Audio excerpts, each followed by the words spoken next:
முருகன் கோயில்ல கடந்த 20 நாட்கள்ல மட்டும் பக்தர்கள் உண்டியல் காணிக்கையா 3,04,00,000 ரூபாய்க்கு மேல செலுத்தி இருக்கிறது தெரிய வந்திருக்கு. தங்கம், வெள்ளி, வெளிநாட்டு பணம்னு பக்தர்கள் உண்டியல் காணிக்கை செலுத்தி இருக்காங்க. வாங்க இதை பத்தி விரிவா இந்த வீடியோல பார்க்கலாம்.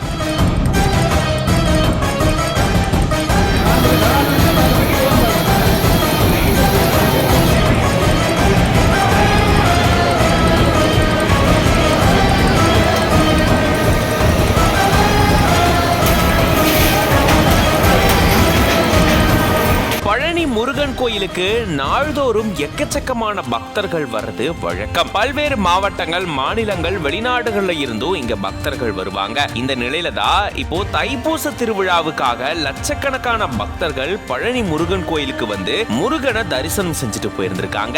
இப்படி இங்க வந்த பக்தர்கள் உண்டியல் காணிக்கையும் செலுத்தி இருந்திருக்காங்க. கடந்த 20 நாட்கள்ல மட்டும் பக்தர்கள் செலுத்தின உண்டியல் காணிக்கை கோயில் வளாகத்துல எண்ணப்பட்டிருக்கு. உண்டியல் காணிக்கை எண்ணும் முடிவுல 3,04,89,840 ரூபாய பக்தர்கள் உண்டியல் காணிக்கையா செலுத்தி இருக்கிறது தெரிய வந்திருக்காம்.